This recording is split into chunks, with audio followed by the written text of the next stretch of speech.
It's a ghost. A data echo from a fried transmitter on a body that's been in the ground for 3 weeks.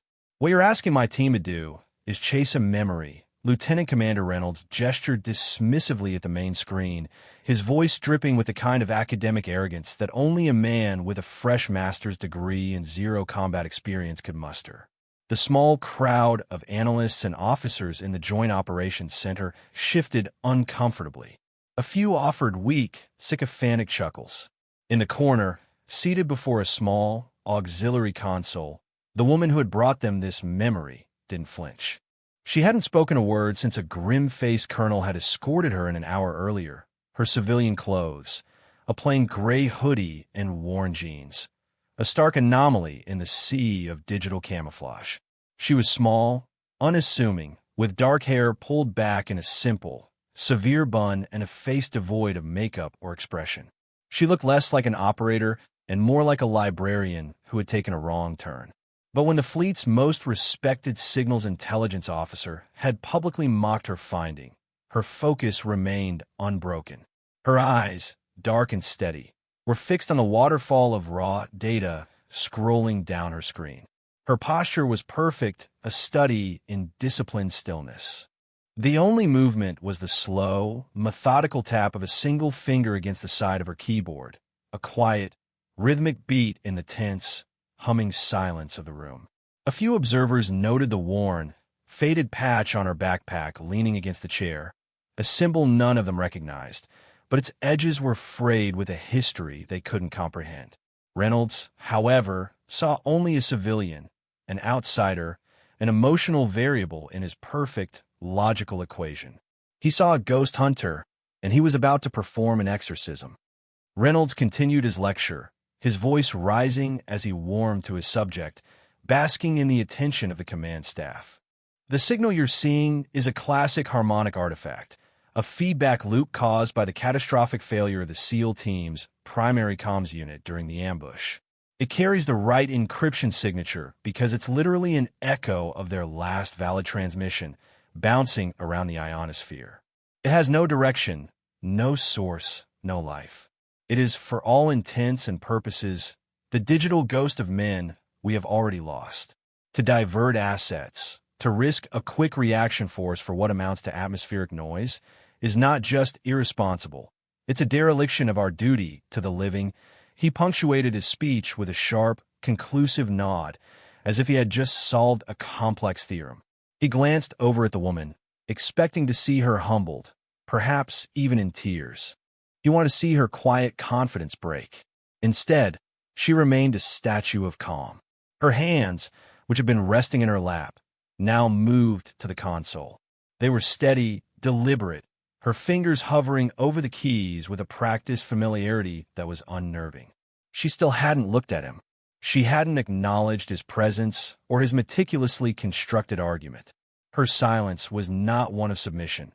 It was the silence of a professional who had filtered out irrelevant noise. To Reynolds, this was the ultimate insult. His words, his expertise, his authority, they were nothing more than static to her. He had laid out a flawless technical case, and her response was to simply ignore it, to continue her impossible, superstitious quest. The tension in the room thickened, no longer a matter of professional disagreement, but a palpable contest of wills between the man who spoke with loud certainty and the woman who worked in profound, unshakable silence. The four-star general on the video screen, his face a craggy map of decades of command decisions, had been listening to it all. He finally cut through the tension with a voice like gravel. "Lieutenant Commander, I have a team of 16 men unaccounted for. We have exhausted every conventional method. We will pursue the unconventional." His eyes shifted to the small window on his screen showing the silent woman. "Ma'am, you have the green light. Find my men." A collective breath was held. The order was given. The responsibility now rested entirely on the shoulders of the quiet woman in the gray hoodie. Reynolds stepped back, a smirk of condescending pity on his face. He would let her fail. The lesson would be more effective that way. But then, he watched her hands. They didn't move with frantic energy or desperate hope. They moved with the slow, deliberate grace of a master craftsman. Her left hand danced across a series of commands, rerouting auxiliary processing power from the entire naval battle group. A move so audacious Reynolds almost objected before realizing she must have had prior authorization. Her right hand guided a cursor through a spectrum analysis display, not with the broad strokes of a search, but with the pinpoint precision of a surgeon. She wasn't looking for a signal. The way she moved, the way she isolated and expanded infinitesimally small bands of the spectrum suggested she already knew exactly where it was. She was not hunting. She was excavating. She was carefully brushing away layers of solar flares, enemy jamming, and the chaotic chatter of a dozen armies to uncover something buried, something impossibly faint, something everyone else had dismissed as a ghost. The rhythmic tap of her finger had stopped. Her entire being was now focused on the screen, a conduit between the machine and the lost. The silence in the JOC became absolute, a deafening pressure that seemed to suck the air from the room. On her screen, a single, impossibly thin green line began to resolve from the digital chaos. It was no thicker than a human hair, wavering, fragile, but undeniably there.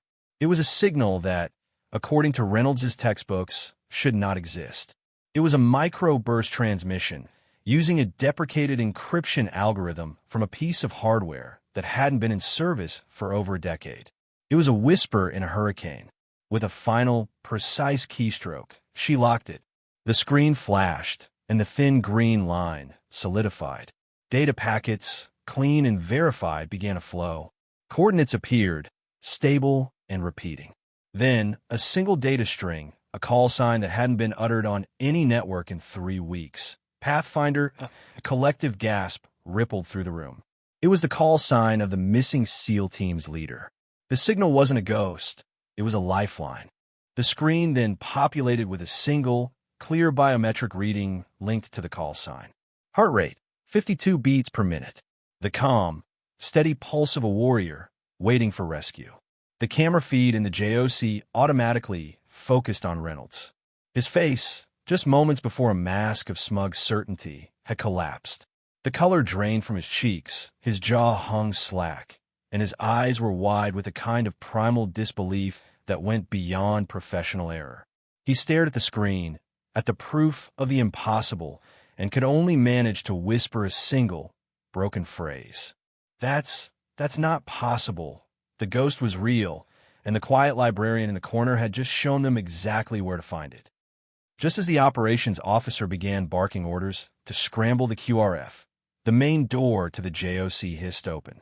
Captain Eva Rostova, the legendary commander of Naval Special Warfare Group 2, strode in. She was a tall, imposing figure whose mere presence seemed to change the atmospheric pressure in any room she entered. The entire JOC, including Reynolds, snapped to attention. But Rostova's eyes weren't on the main screen, displaying the impossible coordinates. They weren't on the general, who gave her a solemn nod from his monitor. Her gaze went straight to the corner, to the small woman in the gray hoodie who was now calmly inputting the signal's telemetry data for the inbound rescue team. Rostova walked past the command staff, past the stunned analysts, and stopped directly behind her chair. She didn't look at the results on the screen. She leaned down slightly and looked at the command line interface, at the raw code the woman had used to isolate the signal. A flicker of recognition, of profound respect, crossed Rostova's face. She straightened up and turned to face the still-frozen Lieutenant Commander Reynolds. Her voice was quiet, but it cut through the room like a razor. Lieutenant Commander, on the main screen, pull up the unredacted service record for Senior Chief Petty Officer Anya Sharma. Reynolds fumbled with his console, his hands shaking slightly. He typed in the name. The file loaded, and a wave of shock silenced the room for a second time. The official photograph showed the same woman, younger, harder, wearing the uniform of a Navy senior chief. And next to her face, in bold red letters, was a single, chilling word: deceased. The file scrolled down, a litany of impossible achievements and redacted operational history that painted a picture of a warrior who existed in the deepest shadows of modern warfare. Unit: Naval Special Warfare Development Group. The Tier 1 operators, the legends themselves. Specialization: Advanced Signals Intelligence and Cryptographic Warfare. The screen was a cascade of valorous awards. The Navy Cross, the Silver Star, 3 Purple Hearts. Combat Hours, classified. Mission History, classified. Her entire career was a black hole of redacted ink, hinting at a level of service few could even imagine. And at the top of the file, the stark official summary. Status: Killed in action 3 weeks prior, IED strike, Helmand Province. Reynolds stared, his mind refusing to process the contradiction. The woman declared dead by the institution he served was sitting 10 feet away from him, having just saved 16 of its finest men. Captain Rostova let the information sink in, allowing the full weight of their collective ignorance and assumption to settle upon the room. Then she took one step forward, planted her feet, and brought her hand up in a slow, perfect salute. It was not the casual gesture between officers. It was the formal, profound salute of a commander to an honored warrior, a sign of ultimate respect. Her voice was firm, imbued with the authority of her office and the sincerity of her admiration. "Senior Chief Sharma," she said, her words echoing in the stunned silence. "Welcome back." "We have the watch." In that instant, a sound like a thunderclap filled the room as every single person, from the lowest-ranked analyst to the colonels on the command staff, snapped to attention, their arms rising in a unified salute to the ghost in the gray hoodie. The story of what happened in the JOC that day spread, not like wildfire, but like a subsonic shockwave, silent, powerful, and felt long before it was heard. It became the legend of the ghost of the JOC, a tale told in hushed, reverent tones in chow halls, in the back of transport planes, and over secure comms channels. The details were pieced together from the whispers of those who were there. Senior Chief Anya Sharma, sole survivor of an IED attack that had vaporized her vehicle and her team, had not been killed. Thrown clear by the blast, she had evaded capture for 21 days in hostile territory, alone, with no weapon and no support. The ghost signal wasn't from the Lost SEAL team. It was hers. It was a custom-built, low-probability of intercept distress beacon she had designed herself, a device so subtle and so advanced that the Navy's own systems had registered it as a technical echo, a digital memory. She had activated it, and then, upon reaching the relative safety of a forward operating base, had used its faint, unique carrier wave as a key. She had piggybacked her search onto her own distress call, using her own survival signature to cut through the electronic noise and locate the faint whisper of the other team's failing beacon. It was a feat of technical brilliance and sheer willpower that bordered on the supernatural. She hadn't just found a ghost. She had used her own ghost to do it, turning the enemy's assumptions and her own service's dismissal into the very tools of salvation. The irony was devastatingly complete. The signal everyone had ignored was the one that mattered most, broadcast by the professional everyone had underestimated. A week later, Lieutenant Commander Reynolds was quietly reassigned to a stateside post, a desk job analyzing weather patterns over the North Atlantic. It was a career-ending move, but one he accepted without protest. Before he left, he sought out Senior Chief Sharma. He found her not in the JOC, but in a small electronics lab, patiently teaching a young petty officer how to recalibrate a spectrum analyzer. He waited until the lesson was over. He didn't offer a long, rambling apology. His arrogance had been stripped away, replaced by a hard-won, humbling clarity. He stood before her, his posture no longer puffed up with pride, and simply said, "Senior Chief, I was wrong." He paused, the words catching in his throat. "Thank you." Anya looked up from her work, her expression as calm and unreadable as ever. She gave him a short, single nod of acknowledgement. It was not forgiveness. It was not absolution. It was simply a professional closing a chapter. For her, the incident was over. The mission was complete. The lesson had been learned. That was enough. Her work continued. She deflected every accolade, refused every interview, and when a medal was proposed, she quietly declined. Her reward was the work itself. Her vindication was the safe return of the 16 men who owed her their lives. The artifact of her legend was not a medal, but a change in doctrine.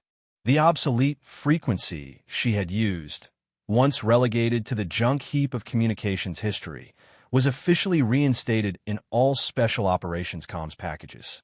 In the training manuals, it was given a new, permanent designation, Channel Anya, a quiet, technical tribute to the silent professional who taught them all to listen to the ghosts. A year passed. In a sterile classroom at the Naval Information Warfare Training Center in Virginia, a new class of cryptology analysts sat listening to their final lecture. The instructor, a grizzled master chief with 3 decades of experience, pointed to a slide on the screen. It showed a single, thin green line against a background of digital static. "This," he began, his voice low and serious, "is the most important signal you will ever see. It doesn't look like much. It is technically, by every metric we taught you in this course, an anomaly that should be disregarded. It is an echo, a ghost." He let the words hang in the air. A year ago, an entire SEAL team was written off because every analyst, every officer, every multi-million-dollar system we had told us their signal was just that, a ghost. He then switched the slide to a photograph of Senior Chief Anya Sharma, the official one from her file. "They were wrong," he continued, his voice hardening with conviction. "They were wrong because they listened with their eyes. They looked at the data and saw what the textbook told them to see. They did not listen with their gut. They did not listen with their experience. They did not listen for the person behind the signal." He told them the whole story. The IED, the 21 days, the JOC, the impossible rescue. He told it not as a war story, but as a parable about the profound danger of assumption and the unmatched power of quiet, demonstrated competence. Her actions had reshaped their very curriculum, forcing a fundamental shift from a rigid, by-the-book approach to one that valued intuition and the relentless pursuit of anomalies. Her legacy was not a statue or a plaque. It was a question that was now asked in every JOC, in every intel briefing, before any signal was dismissed. Could this be an Anya? It was a new institutional skepticism, a permanent defense against the arrogance of certainty. Her triumph was not just personal, it was systemic.